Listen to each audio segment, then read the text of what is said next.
Yang saya hormati seluruh para sesepuh, para masyayikh, terutama Rais Suriah MWCNU Pakong Mudung, Kiai Haji Mukhtaram Ahmad beserta jajarannya. Yang saya hormati Ketua Tanfidiyah MWCNU Pakong, Kiai Fakhrul Razi Adnan, serta seluruh mustami'in ngaji online santri milenial MWCNU Pakong Mudung Bangkalan. Pertama-tama marilah kita panjatkan puja puji syukur kita kehadirat Allah Subhanahu wa taala, yang mana Allah telah memberikan kita berbagai macam nikmat, berbagai macam rahmat, khususnya nikmat iman dan Islam. Dan alhamdulillah pada saat ini kita masih diberi kesempatan oleh Allah Subhanahu wa taala untuk menjalankan ibadah puasa, suatu ibadah yang menjadi urutan nomor 3 dalam rukun agama kita. Salawat dan salam semoga tetap tercurah limpahkan kepada baginda kita Nabi besar Muhammad SAW, yang sudah menyempurnakan misi kerasulannya dengan sempurna, sehingga kita semua bisa mengenal Allah sebagai Tuhan kita, Al-Quran sebagai pedoman kita, dan sesama muslim sebagai saudara kita. Ayuhal mustami'in rahimakumullah, sebelum saya membaca kitab akan saya sampaikan beberapa ulasan yang berhubungan dengan apa yang akan saya sampaikan nanti. Di kalangan masyarakat sudah lumrah atau sudah biasa yang namanya salat hadiah atau salat unsil mayyiti, khususnya warga Nahdiyin. Namun pada dasarnya salat ini merupakan salat sunnah mutlak. Apa salat sunnah mutlak? Salat sunnah mutlak merupakan salat sunnah yang tidak ada waktu dan kapan saja boleh dilakukan, kecuali 5 waktu yang sudah diterangkan dalam kitab-kitab fikih mazhab Syafi'i. Dan salat hadiah ini sering disepelekan oleh para masyarakat karena dasarnya niat mereka itu salah. Ada yang usolli sunatal hadiyati lillahi ta'ala. Nah, itu salah. Apa yang benar?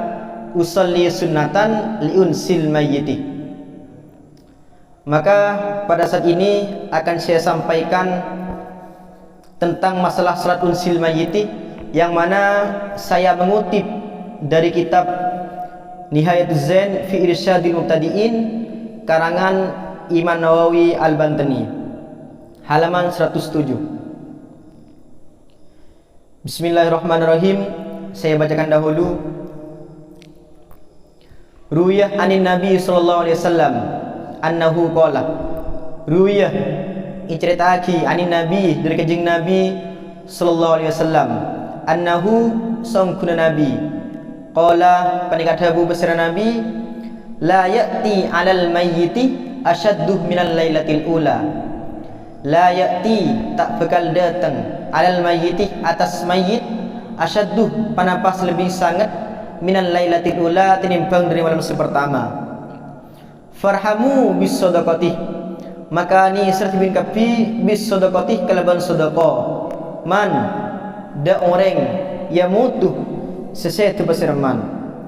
Faman lam yajid falyusalli rak'ataini. Faman, maka tining pasir orang lam yajid, sitak mangki pasirman, falyusalli, maka baca salat man rak'ataini, da 2 rakaat. Dilihat dari hadis ini bisa kita simpulkan bahwa setiap manusia, setiap insan pasti merasakan yang namanya mati. Kullu nafsin dha'iqatul maut.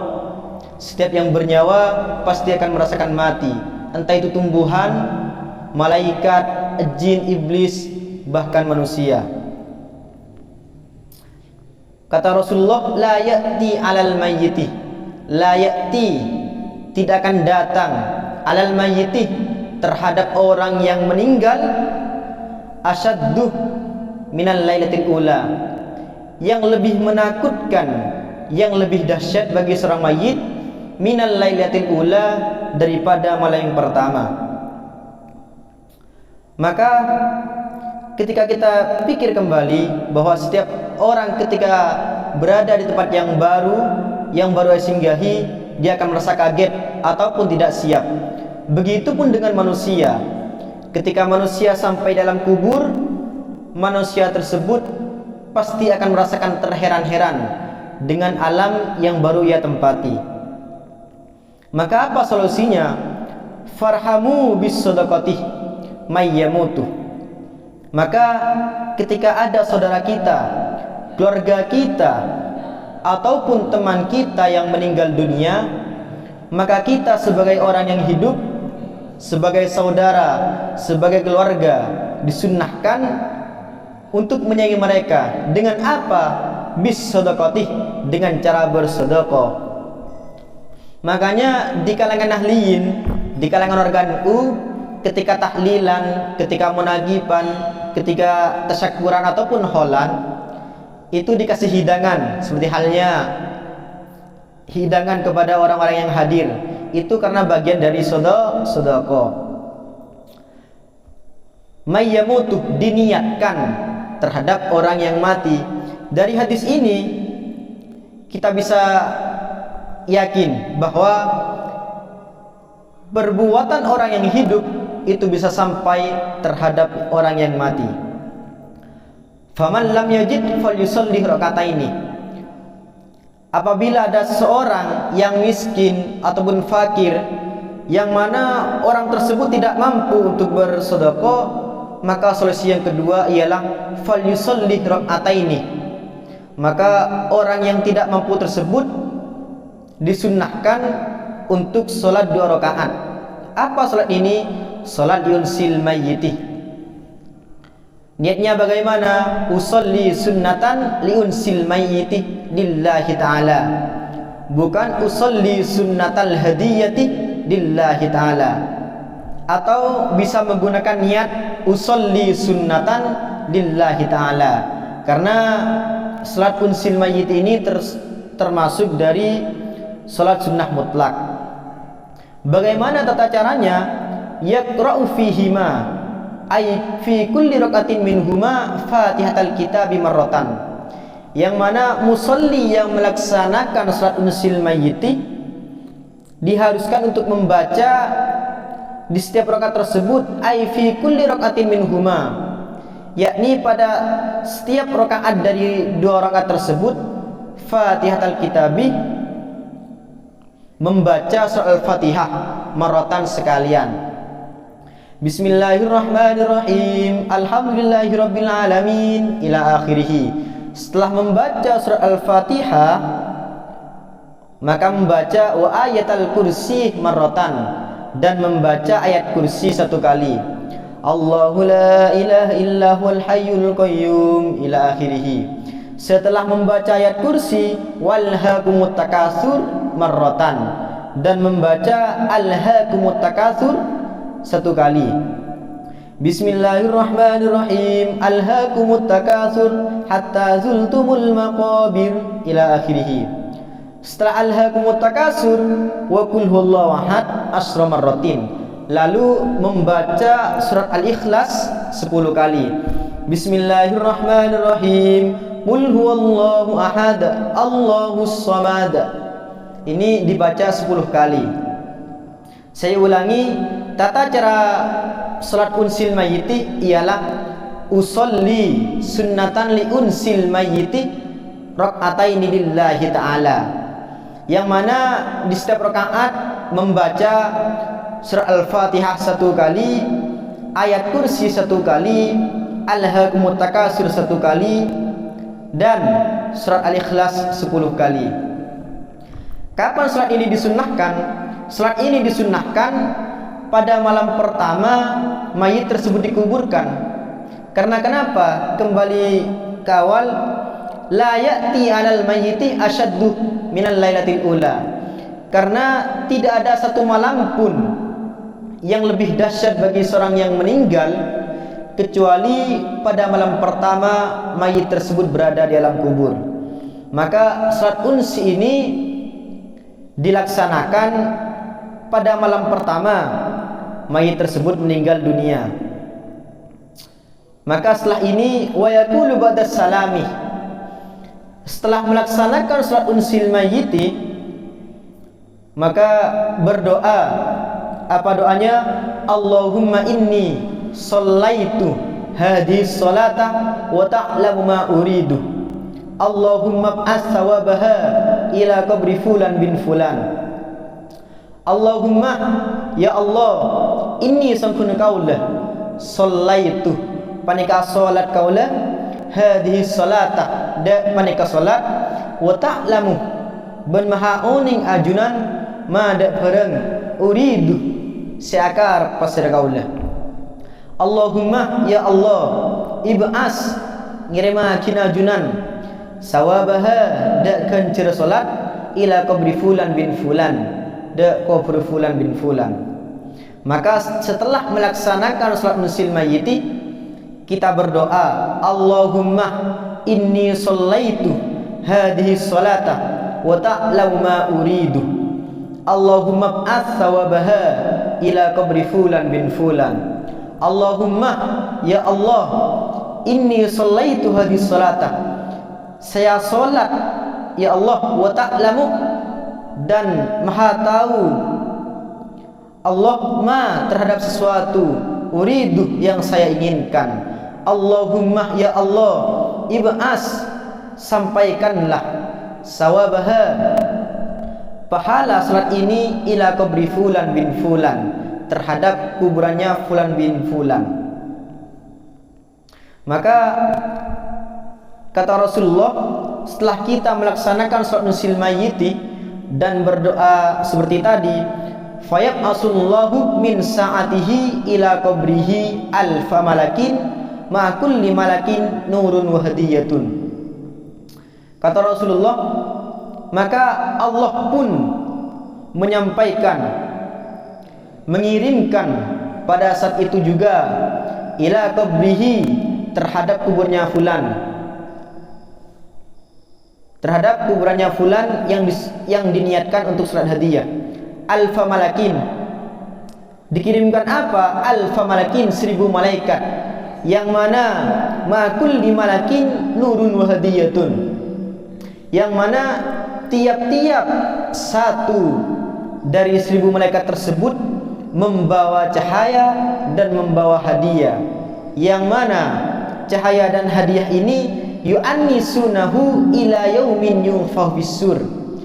Yu'annisunahu, yang mampu memberikan rasa senang, memberikan rasa tenang, memberikan rasa bahagia terhadap mayit tersebut ila yaumin yunfakh bis-sur, sampai di hari kiamat.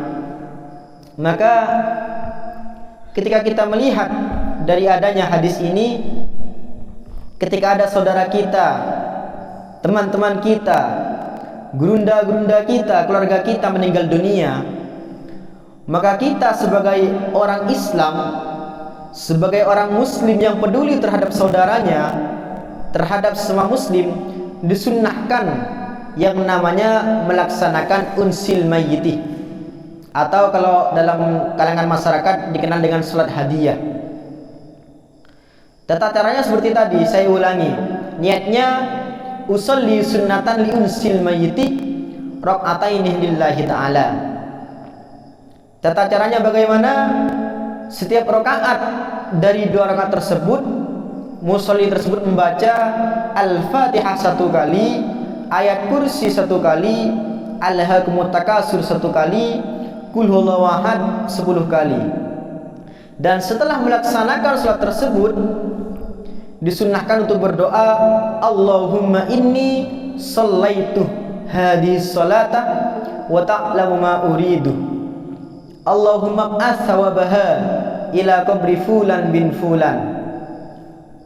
Maka ketika kita melaksanakan salat tersebut, insyaallah, dan saya yakin Allah akan mengirimkan terhadap kuburan fulan tersebut 1000 malaikat, yang mana setiap malaikat membawa cahaya, membawa hadiah yang mampu memberikan rasa tenang dan tenang terhadap fulan tersebut. Kenapa di sini Rasulullah menggunakan farhamu bis shadaqati? Menggunakan lafaz farhamu bis shadaqati. Jika kita lihat dari hadis Rasulullah yang lain, idza mata ibnu Adam in qata amaluhu illa min salasin shadaqatin jariyatin. Ketika manusia meninggal, ketika kita meninggal, maka saat itu juga kita tidak bisa melakukan amal-amal soleh ataupun melakukan amal-amal yang berpahala ataupun melakukan amal-amal kebaikan. Maka solusinya agar kita bisa menjadi tenang di alam kubur ialah ada 3 perkara. Yang pertama merupakan sedekah, seperti hadis yang di sini, farhamu bis shadaqati. Dengan sedekah itu bisa menjadi tenangnya kita, senangnya kita di alam kubur. Maka sering kita lihat di kalangan ahliin, tahlilan dikasih hidangan, ada yang namanya rebe, itu kalau warga itu pasti melakukan seperti itu.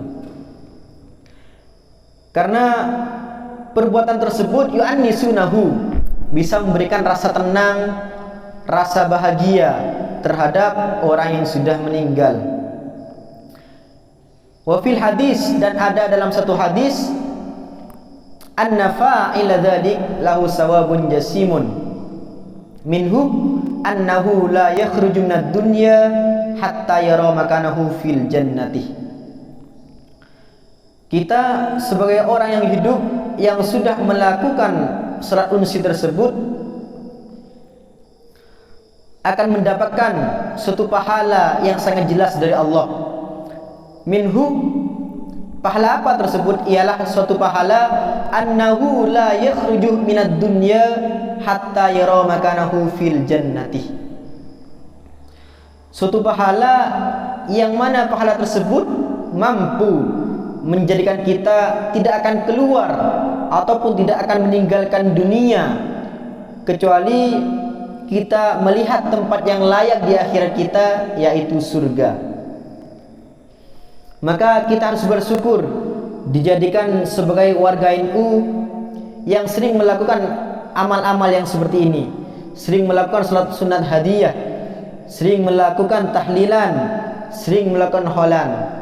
Karena ketika kita melakukan salat unsih terhadap saudara kita, maka tentunya ketika kita meninggal, kita pun akan dilaksanakan yang namanya salat unsil mayyiti. In ahsantum ahsantum li anfusikum wa in asatum falaha. Namun sebaliknya, jika kita melihat ada saudara kita, ada keluarga-keluarga kita, ada teman-teman kita yang meninggal dunia dan kita tidak peduli sama sekali, maka ketika kita meninggal dunia, maka kita pun tidak akan dipedulikan oleh orang lain. Maka dari itu, kembali ke awal, ketika kita melihat saudara kita meninggal, maka jalan yang pertama, solusi yang pertama untuk menenangkan mayit tersebut ialah farhamu bis shadaqati, dengan cara bersedekah. Kita niatkan, saya bersedekah uang ini terhadap si fulan, saya bersedekah makanan ini terhadap si fulan, saya bersedekah pakaian ini terhadap si fulan. Maka ketika kita tidak bisa bersedekah, maka solusi yang kedua ialah fal yusalli rak'ataini. Andai kata kita menjadi orang-orang yang tidak mampu, menjadi orang yang fakir, maka kita salat 2 rakaat yang sudah saya sebutkan tadi, yakni salat yunsil mayyiti. Usolli sunnatan li unsil mayyiti. Usolli, saya berniat salat, sunnatan, salat sunnah, liunsil mayyiti, dengan niat untuk menghibur mayit, untuk memberikan rasa senang terhadap mayit. Sehingga ketika kita melakukan salat tersebut, kita akan mendapatkan yang namanya sawabun jasimun, suatu pahala yang jelas, sehingga kita la yakhruju minad dunya hatta yara makanahu fil jannati, sehingga kita ketika akan meninggal dunia tidak akan pernah meninggal dunia kecuali kita melihat tempat yang layak bagi kita di surganya Allah. Amin amin ya rabbal alamin.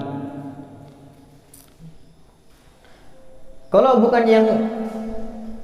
bukan surga, apalagi yang akan kita harapkan? Kita sholat pasti mengharapkan surga. Namun surga itu hanyalah kenikmatan yang semata. Seperti halnya ketika kita berada dunia, lalu kita meninggal dunia, ketika kita tahu nikmatnya berada dalam kubur, maka kita akan lupa nikmatnya berada di dunia. Masuk kembali ke alam padang mahsyar, ketika kita tahu nikmatnya padang mahsyar, kita akan lupa terhadap nikmat alam kubur dan nikmatnya dunia. Lanjut lagi ke alam selanjutnya, yaitu alam surga. Ketika kita tahu nikmatnya surga, maka kita pun lupa nikmatnya padang mahsyar, nikmatnya alam kubur, nikmatnya dunia. Di surga, ketika kita ditakdirkan untuk bertemu Allah, maka kita akan lupa terhadap nikmatnya berada di surga. Semoga kita termasuk dari orang-orang penghuni surga. Amin amin ya rabbal alamin.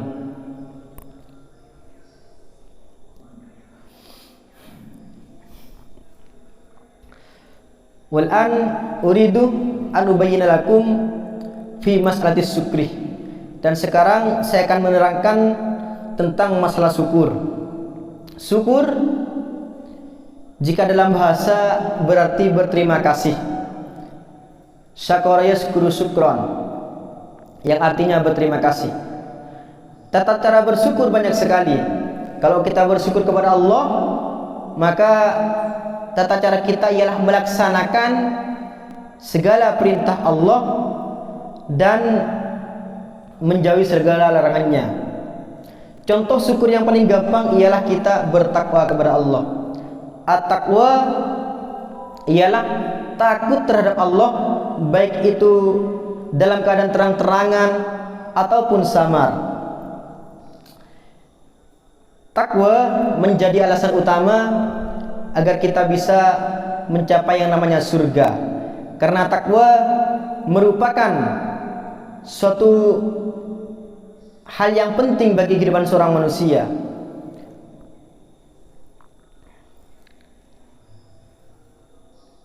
Bahkan untuk menjadi syarat utama masuk surga ialah takwa. Dalam suatu cerita diceritakan bahwa pada zaman dahulu ada seorang gadis yang sudah berzina hingga ratusan kali, hingga 99 kali. Ada yang menyebutkan bukan gadis yang berzina, melainkan seorang yang suka membunuh.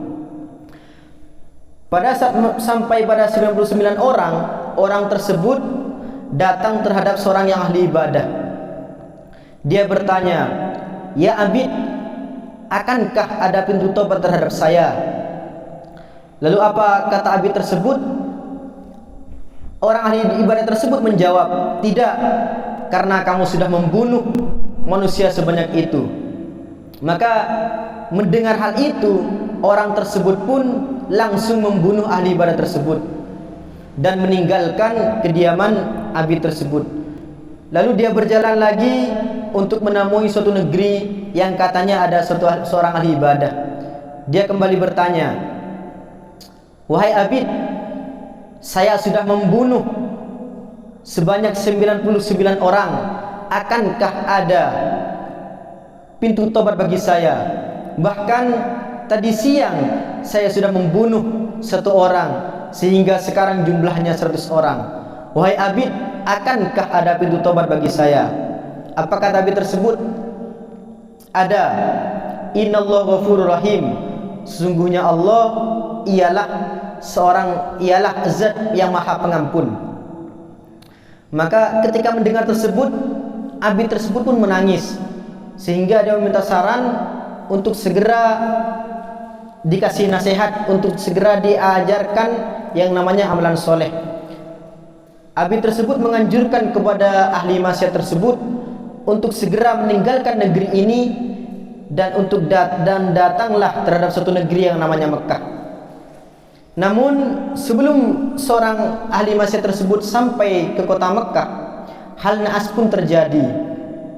Ahli maksiat tersebut meninggal dunia di tengah perjalanan, sehingga dalam satu riwayat diperdebatkan oleh dua malaikat. Yang satunya menginginkan orang tersebut untuk masuk surga karena sudah niat untuk bertobat. Malaikat yang satunya lagi berniat untuk dimasukkan ke neraka karena sudah membunuh 100 orang. Maka setelah ada perdebatan tersebut, ada satu suara yang mana suara tersebut menginginkan agar lelaki tersebut dimasukkan ke dalam surga karena dalam hatinya ada yang namanya takwa. Itulah keutamaan takwa.